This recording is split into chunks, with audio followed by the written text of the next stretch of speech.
안녕하세요. 저는 신재민이라고 합니다. 올해 2018년 7월까지 기획시정부에서 사무관으로 근무를 했습니다. 오늘 이 영상에서는 제가 기획시정부를 나온 이유에 대해서 한번 말을 해보려고 합니다. 저는 2012년도에 행정고시를 붙었고 2014년도부터 공무원으로 일을 하기 시작해서 기획시정부에서 외국인 채권투자관리, 국고금관리 총괄, 국유재산관리 기금총괄의 업무를 담당했습니다. 영상을 찍는 이유. 먹고 살려고? 기재부를 그만두고 사실 공무원 학원이랑 강의 계약을 했습니다. 그런데 지금 강의하고 있지 않죠? 강의를 하려면 기재부를 왜 나왔는지에 대한 이야기를 강의 과정에서 할 수밖에 없겠더라고요. 그런데 오늘 들어보시면은 제가 기재부를 나온 내용이 조금 민감합니다. 이런 이야기를 학원에 소속되어서 말을 하게 되면 학원에서도 별로 안 좋아할 것 같아요. 그렇다고 이런 이야기를 안 하고 강의를 또 할 수는 없겠더라고요.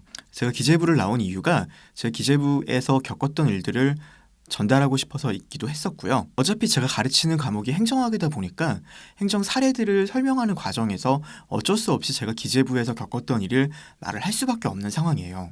그래서 강의를 하려면은 제가 왜 기재부를 나오게 됐는지 말을 하고 전달을 하고 시작을 해야 되는데 미루다 하다가 벌써 연말이 됐습니다. 근데 이제 더 이상 강의를 안 하면은 먹고 살 돈이 없어서 굶어 죽을 것 같더라고요. 그래서 영상을 지금 찍고 있는 상황입니다.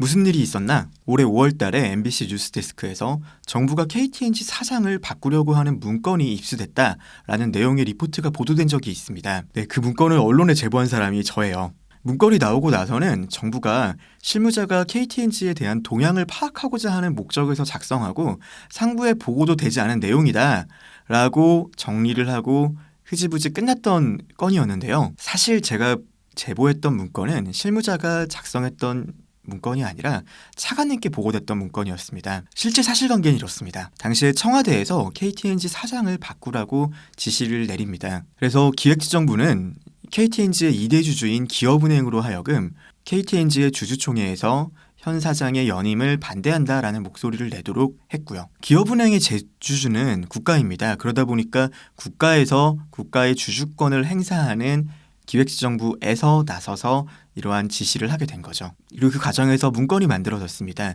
그 문건이 제가 MBC에 전달했던 보도된 문건입니다. 사실 이 KTNG 사장을 교체하려고 했던 시도는 외국인 주주들이 반대를 함으로 인해서 실패합니다. 그런데 KTNG 사장을 교체하려고 했던 게 뭐가 문제냐? 요즘 문재인 대통령의 팬클럽 회장이 공공기관의 임원으로 일하고 있다고 해서 시끄럽습니다. 그거 말고도 정부의 여러 캠프 관련된 이번 정권 들어서 공공기관 임원을 차지하고 있는 걸로 한번 이슈가 되기도 했었죠. 물론 이런 낙하산 인사도 문제입니다. 하지만 이런 낙하산 인사는 그나마 좀 낫습니다. 왜냐? 공기업과 공공기관에 대한 인사권은 기본적으로 대통령한테 있어요. 있는 권한을 행사한 겁니다. 하지만 KTNG는 좀 다릅니다. 기본적으로 KTNG는 민간기업이에요. 예전에는 공기업이었지만 지금은 민영화된 기업입니다. 다시 말해서 KTNG 사장 교체에 관여하려고 한 것은 LG나 삼성 사장 교체에 국가가 관여하려고 한 것과 다를 게 없습니다. 더군다나 사장 교체 과정에서 기업은행을 동원하지 않았습니까? 정부가 영향력을 행사하는 은행이 기업은행 하나만 있는 것이 아닙니다. 우리은행도 있죠. 산업은행도 있고 수출입은행. 많습니다. 은행을 동원해서 기업의 경영권에 영향력을 행사하려고 하면은 사실 개입할 수 있는 기업들이 대부분일 겁니다. 문제가 되는 것은 이번 정권은 민간 기업의 인사에 개입하지 않는다고 천명을 했던 정부거든요. 그런데 한 거죠. 청와대 지시라고 제가 들었습니다. 더군다나 당시에 KTNG 사장 인사에 개입하려고 했던 상황에서 민영화된 민간 기업에 대한 관리 강화 방안을 모색해보라고 지시를 하셨습니다. 실제로 그 지시는 제가 차관님께 다른 보고차 들어갔던 배석 자리에서 지시가 일어나는 걸 들었습니다. 옆에서 봤습니다. 문건을 어떻게 입수한 거냐? 제가 제 업무와 관련돼서 서울에 있는 차관님 집무실에 보고를 하러 간 적이 있습니다. 그때 이제 차관님 집무실 옆에 부속실에 여러 기재부 공무원들이 공간을 사용하면서 차관님께 보고할 문서를 출력하거나 편집할 수 있는 공간이 있어요. 거기에 제 문서를 편집하러 갔다가 어떻게 KTNG 관련된 문건이 있는 거예요. 문건 명칭은 대외주의 차관 보고로 시작했습니다. 사실 그 문건을 입수하기 전에도 그 관련된 내용을 보고한 것은 알고 있었어요. 왜냐하면 같은 국이었거든요. 제 옆에서 돌아가는 일이었기 때문에 아름아름 들은 게 있어서 그 내용에 대해서는 알고 있었습니다. 청와대인 건 어떻게 알았냐? KTNG 사장 교체 건 말고 그 후에 서울신문 사장을 교체하려고 시도한 적이 있습니다. 그 건과 관련해서 제가 직접 들었습니다. 말씀하시기를 청와대에서 지시한 건 중에서 KTNG 사장 교체 건은 뭐 잘 안 됐지만 서울신문 사장 교체 건은 뭐 잘 해야 된다, 이런 식의 말이 나오는 것을 제가 직접 들었습니다. 그래서 청와대가 시켰구나, 소문만 들었던 게 진짜구나라고 제가 또 알게 되었죠. 왜 언론에 보도했나? 당시 청와대가 KTNG 사장을 바꾸려고 한다는 내용도 굉장히 충격적이었는데요. 그 문건까지도 제가 어떻게 입수를 하게 되었지 않습니까? 문서를 가지게 되니까 정말 만감이 교차하더라고요. 제가 2014년에 연수원에 입교를 했습니다. 그리고 2014년도 때 있었던 일이 세월호 사건이었습니다. 세월호 사태도 안타까웠지만 공무원이 어떤 존재인지 무엇을 해야 되는지에 대해서 고민이 많았습니다. 그리고 2016년에는 최순실 박근혜 게이트가 있었죠. 당시에 그 게이트 과정을 보면서 공무원으로 창피하더라고요. 사실 저도 그 당시 촛불시 나갔습니다. 사실 공무원은 나가면 안 되지만요. 당시에 국민들이, 그리고 제가 분노했던 것은 국가 권력을 국민으로부터 위임받은 정부에서, 청와대 권력에서 부당하게 시장에 개입하는 거, 그거에 대해서 온 국민이 분노했던 거 아닌가요? 지금 올해 3월 달에 있었던 민간 기업인 KTNG 사장 교체에 청와대가 개입하려고 한 것과 지난 정권이 뭐가 다른지 사실 전 잘 모르겠습니다. 최순실 박근혜 게이트를 거치면서 사실 저한테는 사건이 2개가 있었습니다. 첫 번째 사건입니다. 기획재정부 사무관 선배 한 분이 문화부로 당시에 전출을 가셨어요. 요즘 문화체육관광부가 워낙 인기가 좋다 보니 선배가 문화부로 넘어갔을 때 축하드린다고 저도 인사를 드렸었거든요. 그리고 그 해에 최순실 박근혜 게이트가 터지고 청문회장에 그 선배가 증인으로 출석했더라고요. 사무관임에도 불구하고 고요. K재단 설립 절차가 이례적으로 너무 빨랐던 것에 대한 증인으로 출석했던 것으로 기억합니다. 청문회에 가 있는 선배 모습을 보면서 공무원이 해야 되는 역할이 무엇인지에 대해서 정말 고민이 많이 되더라고요. 그리고 두 번째, 이렇게 최순실 박근혜 게이트가 터졌을 때 공무원의 역할이 무엇인지 고민하고 있는 와중에 저를 아껴주시는 과장님과 술자리를 했던 적이 있습니다. 그 자리에서 제가 공무원의 역할이 고민이라고 말을 하니 과장님께서 하셨던 말씀이 있어요. 당시에 사실 상부에서 KTNG, 그 당시 과장님께서 KTNG를 담당하셨던 적이 있었어요. KTNG에 기금을 출연하게 압박하라는 지시를 받았는데 과장님이 자기는 도저히 못 그러겠다라고 버티셨대요. 그리고 결국 KTNG는 재단에 돈을 출연하지 않았습니다. 멋있죠? 멋있잖아요. 저는 그 말을 듣고 공직자로서 국민들의 세금을 받고 일해야 되는 게 이런 모습이구나 라고 생각을 했습니다. 그리고 저도 같은 상황이 오면은 그렇게 행동해야지라고 마음을 먹기도 했었고요.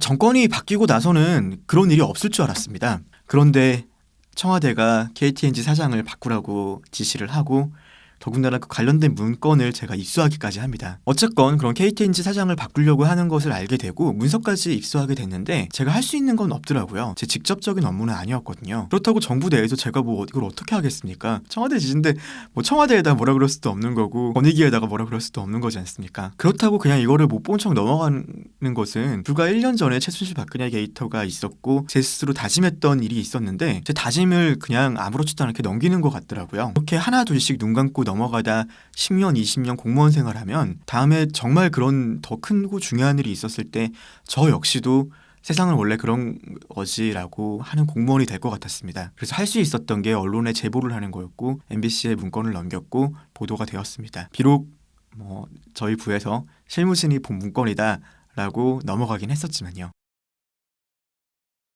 왜 나왔나? 사실 문서를 제보한 게 걸려서 나온 건 아닙니다. 제가 문건을 제보한 거를 알아챈 것 같은 선배도 사실 있긴 했었는데요. 넘어가 주시더라고요. 사실 이게 내부 고발이잖아요. 정말 마음이 너무너무 괴롭더라고요. 제가 문건을 MBC에 제보했던 게 3월이었습니다. 보도가 나왔던 것은 5월이죠. 한 2달 걸렸습니다. 근데 그 2달 동안 정말 온갖 생각이 다 나더라고요. 조직을 배신했다는 생각에 정말 실제로 문서를 제보를 한 후에 기자한테 좀 보도를 늦춰달라라고까지 말을 했기도 했습니다. 어쨌든 간 결국 보도가 나왔죠. MBC 보도가 나온 이후에 청와대 민정수석실에서 내려왔습니다. 문건을 누가 유출했는지 경위를 파악한다고요. 총리실에서도 왔다 갔습니다. 기재부 전체를 대상으로 비공개 문서를, 사실 이거는 비공개도 아니었죠. 대외비는 정식으로 문서가 돼야 되는데 이거는 문서화 시키지 않았던, 어떻게 보면은 괴문서죠, 괴문서. 어쨌건 그런 대외 공개되면 안 되는 자료를 어떻게 관리하는지 실태를 파악한다고 우리 분만 찍어서 감사하기도 했습니다. 그런 과정을 유출한 사람이 저인데 제가 아닌 척하면서 지켜보는 게 너무너무 괴롭더라고요. 일선에서 누가 유출하는지 찾으라고 해서 애꿎은 기업은행에서 유출된 거다라고 하면서 유출자를 찾으라고 지시가 내려가기도 했었고요. 사실 결정적으로 힘들었던 게 저희 국장님이 이 사건과 관련해서 마음고생을 되게 많이 하셨습니다. 근데 어느 날 엘리베이터에 둘이 있는데 저한테 그러시더라고요. 국장님이 저를 많이 아껴주셨거든요. 엘리베이터에서 세상에 믿을 사람 없는 것 같다. 신재민 사무관 같은 사람만 믿어야 되겠다라고 말씀을 하시더라고요. 그 사건과 관련해서요. 물론 농담 반 진담 반이셨겠지만 그 말을 들으니까 진짜 만감이 교차하더라고요. 제가 유출한 사람인데 그 말을 들으니까 참 마음이, 저를 믿었던 그리고 아껴주셨던 분한테 이렇게 피해를 줬는데 저 혼자 거기서 아무렇지도 않게 같이 웃으면서 공직생활을 계속 한다라는 게 너무 부담스럽습니다. 저도 뭐 다른 사람의 피해를 줬으면은 적어도 아무리 공익이고 뭐 국가를 위하고 국민을 위한 일이라고 했다고 하더라도 저 역시도 피해를 받는 게 맞다고 생각이 들었어요. 그래서 나왔습니다. 사실 겪었던 일을 조금 제대로 전달을 해야 되겠다는 생각도 있었고요. KTNG 건 말고도 이번 정권 들어서가지고 몇 건 더 있었거든요. 제 상식으로는 이번에 촛불 시위를 거친 다음에 만들어진 정부에서는 절대 해서는 안 되는 일들을요, 청와대와 관련해서 진행이 되더라고요. 바라는 것? 제가 바라는 건 다른 건 없습니다. 이번 정부가 잘 됐으면 좋겠습니다. 거듭 말하지만 저도 이번 정부 뽑았거든요. 심지어 촛불 시위를 나가기도 했고요. 적어도 그런 정부라면은 적폐라고 스스로 말할 만한 일을 반복해서는 안 된다고 생각합니다. 정권이 앞으로 3년 남았잖아요. 그 동안 다시 저처럼 공무원이 일을 하면서 회의감에 빠지거나 고민하는 일이 없게 되었으면 좋겠어요. 어차피 영상을 이렇게 찍어서 있었던 일을 올리기 시작한 거 몇 편 더 찍을 겁니다. 아까도 말했지만 제가 실명하고 이해가 안 됐던 청와대와 관련된 다른 사건들을요. 관심 있으시면 구독과 좋아요 눌러주세요. 꼭 영상 보시고 저를 응원해주시고 싶으신 분이 있으시다면 아래에 제가 후원 계좌를 적어둘 테니 후원해주시면 감사하겠습니다. 강의를 다시 시작해서 본격적으로 돈을 벌어야 먹고 살 것 같은데 영상 찍으면은 사실 좀 이게 이슈가 되는 동안은 강의 못하지 않을까요? 후원해주시면 돈 벌기 전까지 일용할 양식으로 쓰겠습니다. 광고입니다. 사실 제가 메가스터디에 강사로 계약을 맺은 다음에 지금 상당 기간 잠수를 타고 있습니다. 메가스터디 관계자분들께 진심으로 사과드립니다. 제가 왜 그만뒀는지 영상으로 내용 나가는 거 정리가 되고 정말 공무원 준비생들한테 제가 잘 가르칠 수 있게 강의 준비가 되면은 그때 정말 열심히 메가스터디에 몸을 담아서 충성을 다해서 열심히 강사 생활하겠습니다. 실제로 강사를 하면 정말 잘 가르치고 잘 되고 싶거든요. 확실히 다르더라고요. 메가스터디가 여러 가지 일을 하죠. 얼마 전에 공인중개사 쪽도 들어갔다고 하더라고요. 편입도 김영편이 메가스터디 쪽입니다. MD 이런 거는 메가 MD 있어요. 수능교육은 당연히 메가스터디고요. 업계가 고민되면은 메가스터디가 정말 괜찮은 곳이구나. 기본적으로 일을 하시는 관계자들의 마인드가 단순하게 돈을 벌려고 일을 하는 거 이상이구나 라고 마음을 먹었습니다. 감사합니다.